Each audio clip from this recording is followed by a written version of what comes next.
Allez, Zoukou les Khay. Aujourd'hui, on est en connexion avec mon père, tout simplement, monsieur Johan Baudard. Que je dis monsieur ou je dis pas monsieur? Comme tu veux.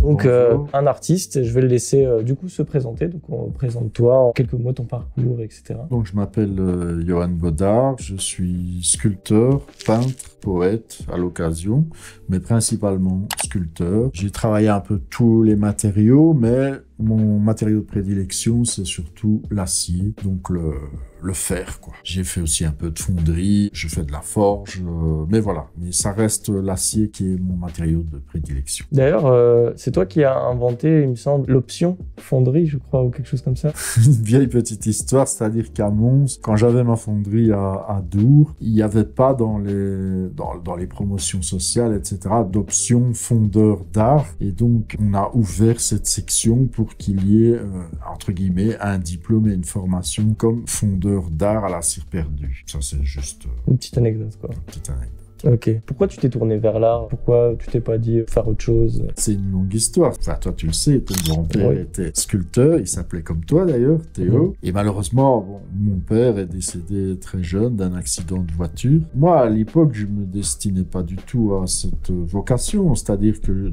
quand j'étais petit et gamin, j'ai toujours fait beaucoup de dessins, beaucoup de petites sculptures, travailler la terre, enfin, faire un tas de choses comme ça. Mais moi, je voulais être guide de haute montagne. Malheureusement, j'ai eu un accident, après avoir fait quand même pas mal de démarches comme accompagnateur en moyenne montagne, secouriste, etc., etc. Et puis j'ai eu cet accident qui est venu, on va dire, chambouler un peu toute l'histoire, puisque là j'ai fait une chute de 30 mètres plein vide. Je ne suis pas mort puisque je suis toujours là.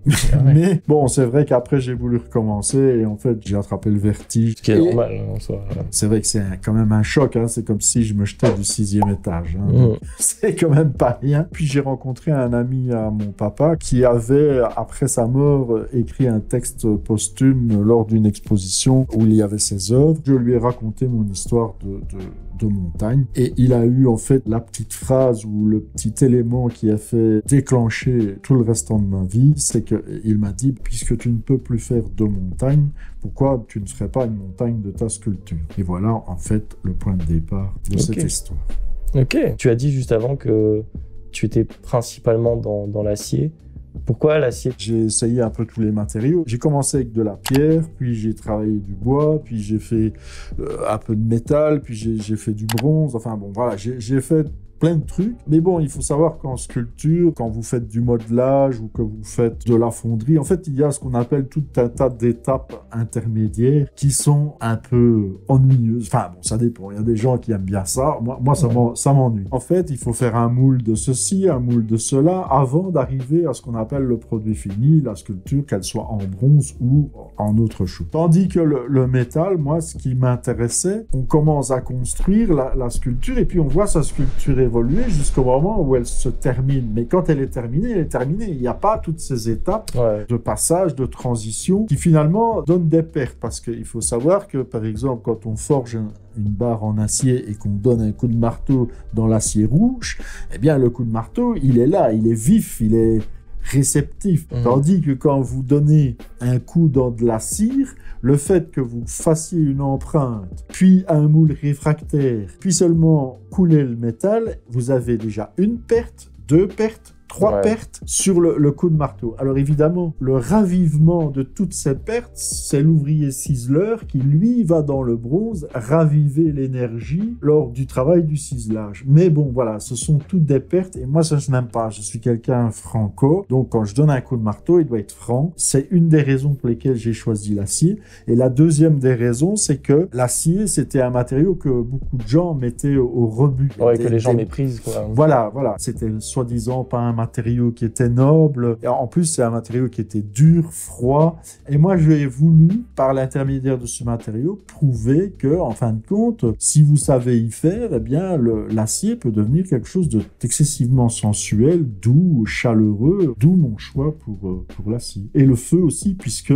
il faut savoir que l'acier, c'est une espèce d'alchimie. Enfin, bon, moi qui m'intéresse un peu à l'art africain primitif, que vous voyez d'ailleurs derrière. Chez les Africains, il y a des symboles, des symboliques symbolique. Et le forgeron, c'est un peu l'homme médecine, le sorcier, l'alchimiste, et tout ça par l'alliance du feu. Il faut savoir que le fer, quand vous le chauffez à rouge, et si vous allez plus loin, vous le faites fondre, et que vous avez toute cette alchimie du matériau. Voilà ce qui m'a interpellé et qui me plaît beaucoup. Qui te plaît toujours. Et qui me plaît toujours beaucoup. D'où te vient cet amour pour l'art africain, en fait, justement?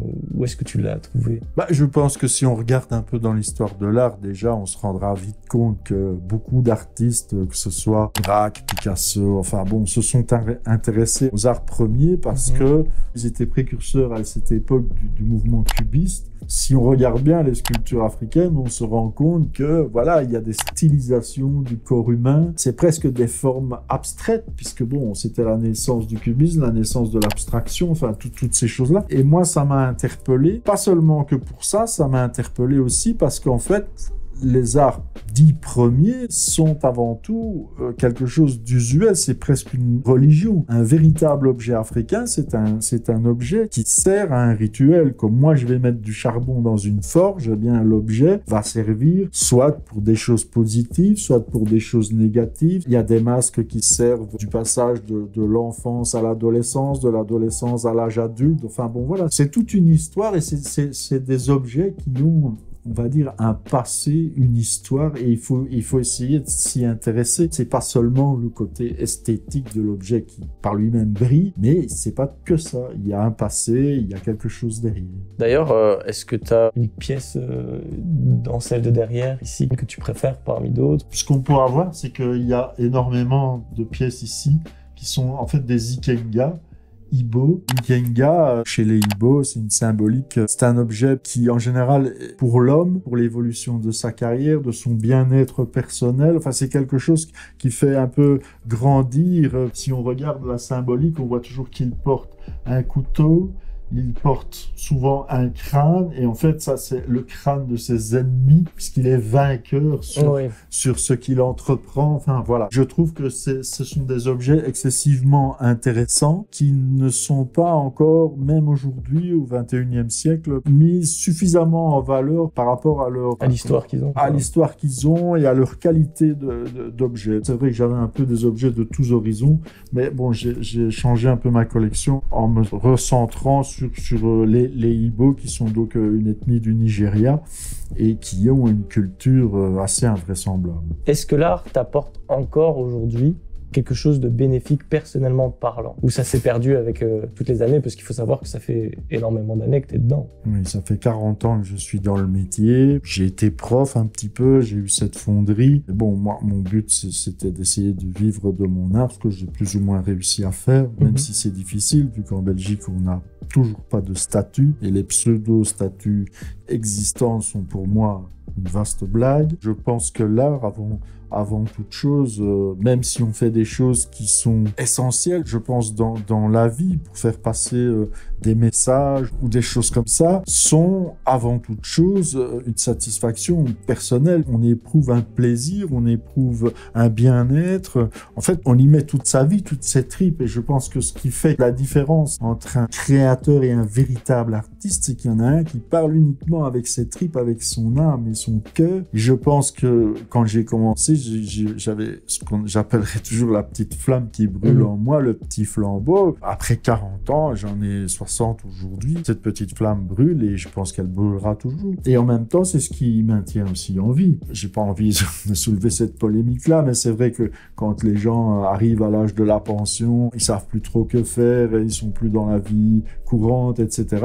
On se rend compte que dans le milieu artistique, il y a énormément d'hommes ou de femmes qui vivent très vieux. Je pense que c'est parce que c'est des gens qui savent pas s'arrêter, qui sont tout le temps en mouvement, en perpétuelle création, et c'est important. Maintenant, l'histoire aussi de l'imagination, je tire un peu la sonnette d'alarme pour les jeunes, ceux de ta génération, les générations qui viennent après toi, sont dans un autre monde qui est le monde de l'électronique, de l'informatique, des ordinateurs, etc. Je pense qu'il faut quand même rester imaginatif, et moi j'ai jamais compris, même chez des étudiants quand je donnais cours, on osait me dire qu'on était en panne d'imagination. C'est quelque chose que je ne comprends pas. Enfin moi en tout cas, je ne suis jamais en panne d'imagination. Je veux dire, c'est perpétuellement créer, faire des choses, toujours se remettre à jour, toujours rechercher, mais toujours être en accord avec soi-même. C'est le plus important. Toujours rester soi-même, quoi. En parlant de rester soi-même, parce qu'au départ, quand on commence dans l'art, faut bien quelque part un peu s'inspirer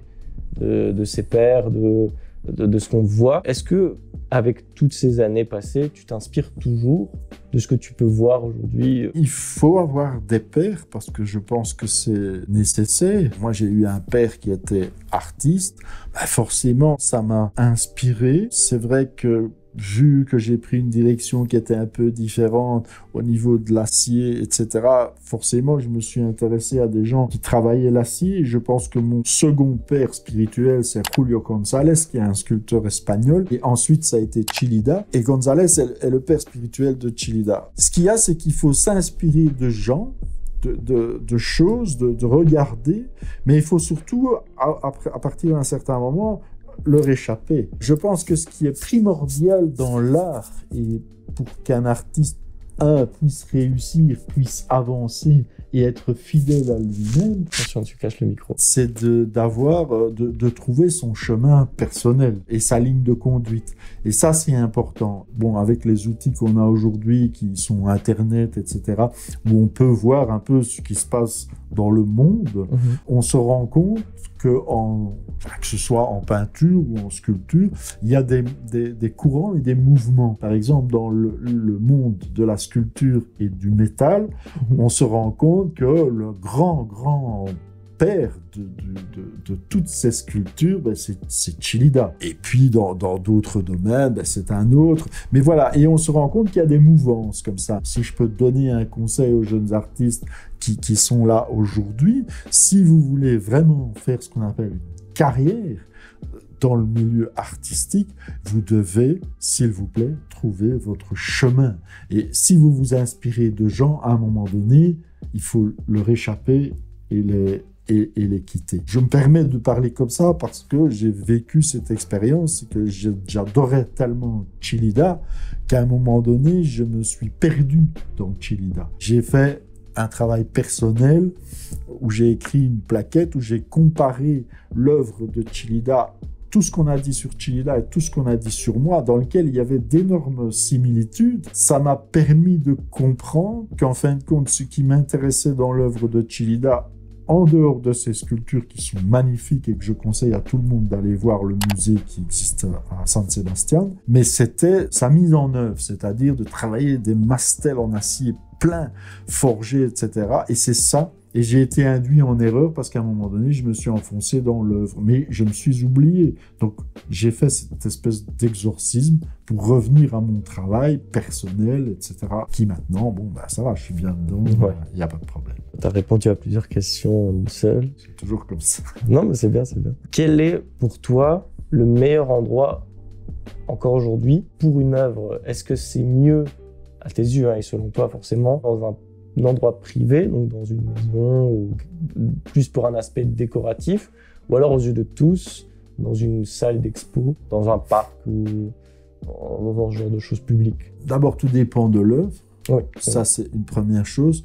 Tout dépend du contexte dans lequel on a créé l'œuvre. Si on me demande de créer une œuvre pour un parc ou pour un truc dans une ville, le contexte n'est pas le même. Donc forcément, on engendrera des choses différentes. Pour répondre à ta question, je pense que c'est mieux de le faire à la visibilité de tout le monde. Même si c'est assez contradictoire ce que je vais dire, moi je pense que l'art doit être accessible à tout le monde, en tout cas dans sa visibilité. Au niveau de l'achat, je sais que aujourd'hui c'est compliqué, l'art est cher, ça c'est une problématique. Il faut savoir aussi que le marché de l'art a évolué d'une façon différente, c'est-à-dire qu'il y a 20, 30 ans, l'art c'était surtout des amateurs, des gens qui achetaient parce qu'ils aimaient, parce qu'ils avaient un coup de folie, un coup de cœur. Aujourd'hui, je ne sais pas si c'est un bien, mais je ne pense pas, le marché a basculé dans un phénomène financier qui fait que certains encore achètent parce qu'ils aiment,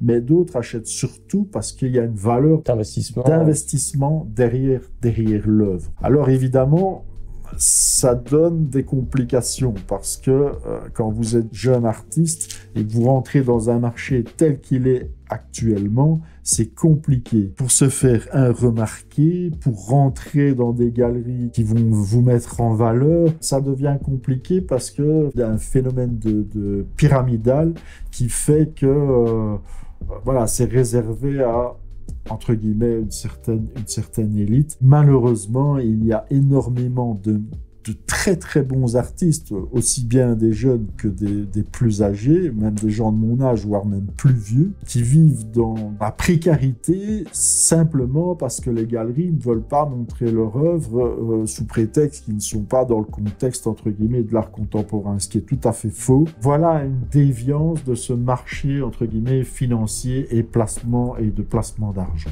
Ça, je tenais quand même à le dire parce que malheureusement, c'est une réalité et il faut le savoir aujourd'hui que c'est compliqué pour les jeunes artistes. Ouais. Aussi une question que j'ai vécue moi-même et que tu as sûrement dû vivre aussi et que beaucoup de jeunes artistes vivent encore. Moi, personnellement, j'ai toujours trouvé ça très compliqué de pouvoir vraiment juger une œuvre au point de la noter. Toi qui as déjà été prof, du coup, comment peut-on juger un élève qui t'apporte une œuvre qui, elle, ne te parle pas, mais qui pourtant, il a mis toutes ses tripes? Comment tu peux juger ça, quoi? Déjà, je vais te répondre que s'il a mis toutes ses tripes, quelque part, tu dois avoir un ressenti. Bon, bien sûr, il y a tout un tas de critères qui peuvent rentrer en ligne de compte sur la construction de l'œuvre, comment elle a été réalisée, etc., etc.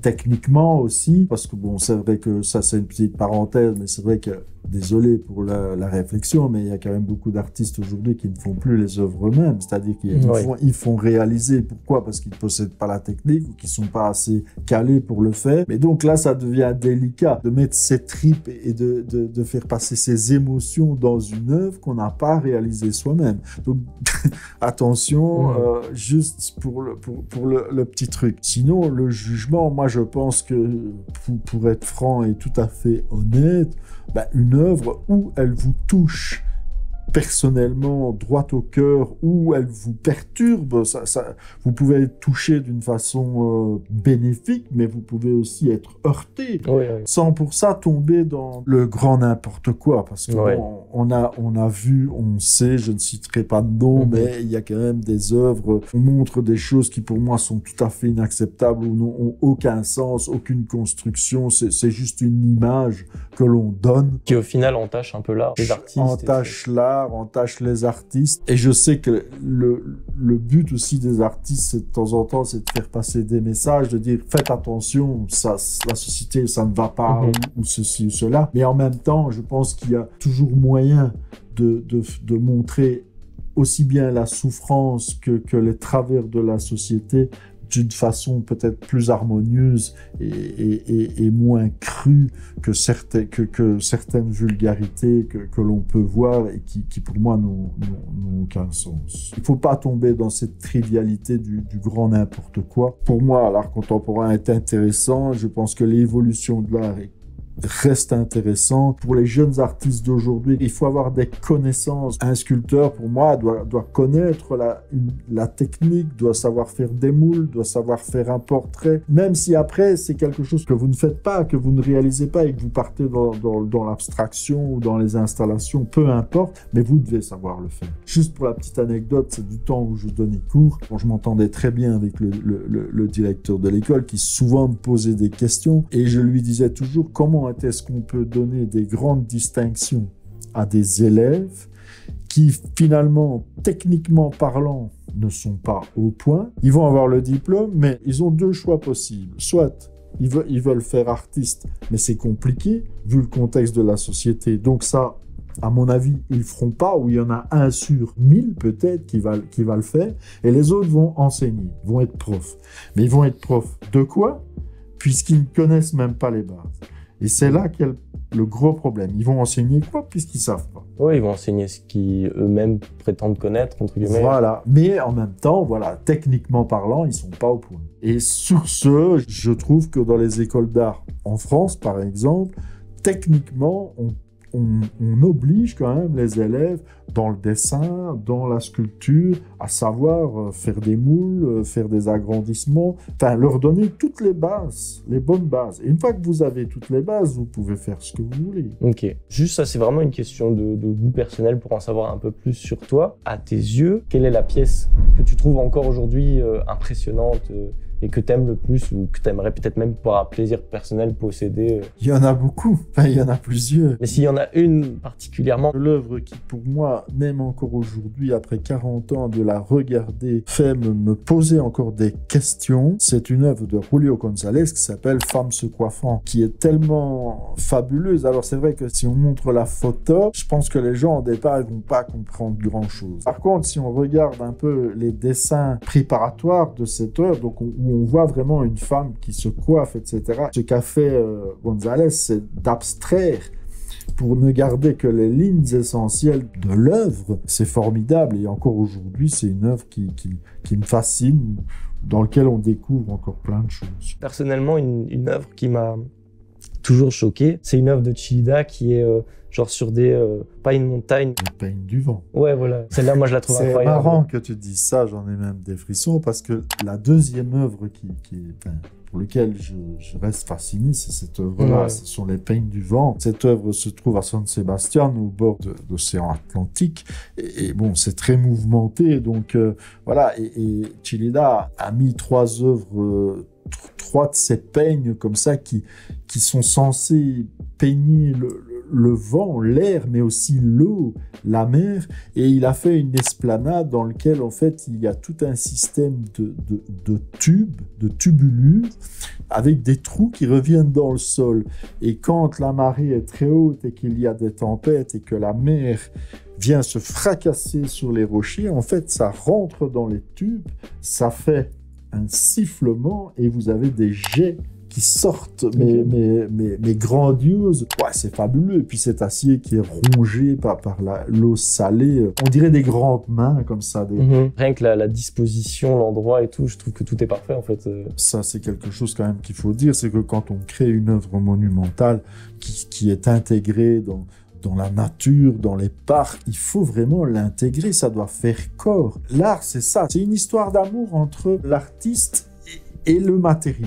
Voilà, je ne sais pas si tu as encore des questions, mais pour les gens qui aiment vraiment l'art au sens spirituel, musical, de tout ce qui peut être un peu histoire de l'âme, enfin de ce que vous avez envie de découvrir, je les invite, mais du plus grand du cœur, à aller visiter ce musée de Chillida à Hernani, qui est dans un parc gigantesque où il y a des œuvres qui font 10-12 mètres de haut et qui sont fabuleuses. C'est une cathédrale à ciel ouvert. Chillida a été un fou de Jean-Sébastien Bach, mais quand vous êtes dans ce parc, vous avez l'impression d'entendre les orgues de Bach jouer cette musique. C'est plus que magnifique. Moi, j'y ai pleuré tout seul. Donc, voilà, c'est pour vous dire à quel point c'est touchant. Et l'art, c'est ça. Ça doit vous toucher. Si ça ne vous touche pas, c'est raté. Si tu devais te décrire en une seule œuvre que tu as faite, vers laquelle tu les dirigerais? C'est une œuvre simple, mais qui est composée de 2 pièces. C'est une œuvre qui m'interpelle et je pense que c'est ce qui doit arriver aujourd'hui dans la société. C'est de vous tendre la main l'un vers l'autre pour engendrer de l'amour et créer une force entre plusieurs personnes et entre les peuples, plutôt que la guerre. Alors, allez voir l'œuvre qui se trouve à la Villa en pin sur la piscine, qui s'appelle L'Appel. Il faut savoir que la fondation de Bogosian est un échange entre l'Orient et l'Occident. Et donc, j'ai créé cette œuvre dans cette villa art déco. Justement, quand on sait un peu le fonctionnement des êtres en Orient, tout le monde n'est pas sur un même pied d'égalité et que voilà, il y a des gens qui dominent d'autres, l'homme qui domine la femme, etc. Cette œuvre symbolise ça. Vous avez un personnage féminin qui tend le bras vers un personnage masculin qui lui tourne le dos en l'appelant pour qu'il vienne vers elle et qu'il engendre une histoire d'amour et vraiment une corrélation, une osmose entre 2 êtres et entre le monde entier. Il y en a beaucoup sûrement qui regarderont mais qui ne s'y connaissent vraiment pas du tout dans l'art en général. Vers quel artiste tu les inviterais à aller, pour quelqu'un qui s'y connaît pas? Je crois que là, il n'y a pas vraiment de chemin. Je pense que... C'est au goût de chacun, peut-être. Voilà, c'est un peu à la demande de chacun. Dans le milieu de l'art, il y a toutes sortes de formes. Il y a des formes plus figuratives. En France, ici, dans le nord de la France, on avait Eugène Dodaigne qui est décédé il n'y a pas très longtemps, mais qui avait une teneur sur la figure humaine. On a Rodin. Je suis pas un super fan de Rodin. Par contre, je suis super fan de ses dessins. Et si vous regardez mon œuvre au travers de mon site internet ou de ce que vous pourrez voir dans la vidéo, si vous regardez bien, vous vous rendrez compte que moi aussi, je me base sur une figure humaine qui est abstraite et dans laquelle je ne tire que les lignes essentielles. Vous avez des gens comme Henry Moore. Il y a plein de gens super intéressants aujourd'hui. Je pense qu'il faut survoler un peu l'histoire de l'art, dans lequel il y a des choses intéressantes, des choses moins intéressantes. Juste comme petit clin d'œil pour ce qui se passe aujourd'hui dans le milieu de l'art contemporain, je pense que le grand instigateur de tout ce qui se passe aujourd'hui, c'est Marcel Duchamp, qui avait donc créé son urinoir et sa roue de vélo, et qui, à cette époque, en fait, avait pris un urinoir, l'avait mis sur un socle et avait dit « Regardez, cela peut être une œuvre d'art ». Mais il n'a jamais dit que c'en était une. Et aujourd'hui, la déviance de cet art contemporain que l'on voit un peu partout avec un peu tout et un peu n'importe quoi, on a pris au pied de la lettre ce qu'il a dit en disant, Duchamp a dit, un urinoir, c'est une œuvre d'art. C'est pas vrai. Ça peut l'être. C'est un bel objet, mais ça s'arrête là. La déviance, c'est qu'on en arrive où on en est aujourd'hui. Les gens qui s'intéressent à l'art, enfin je m'en rends compte, ont envie quand même, se redirigent vers des gens qui ont un savoir-faire, qui font des belles choses, ou dans lesquels il y a un contenu, qui savent manier le matériau qu'ils ont choisi. Qui font une œuvre quand même où il n'y a rien à dire. Voilà, si tu as un dernier petit mot. Visiter les musées, regarder les expos, il y a plein de choses à voir, plein de choses intéressantes, il y a des choses moins bien, mais bon, voilà. Je pense qu'il faut avoir un regard sur tout, et surtout éveiller votre âme et votre conscience. Si vous êtes touché, c'est que l'œuvre, elle est bonne. Ouais. Ça, c'est important. C'est cool, merci à toi Johan, merci à ton papa. Merci à toi Théo. Pour cette petite connexion du coup. Merci encore et à plus les reilles et à bientôt. Ciao. Ciao. Voilà, merci à papa. Je te remercie. Oui.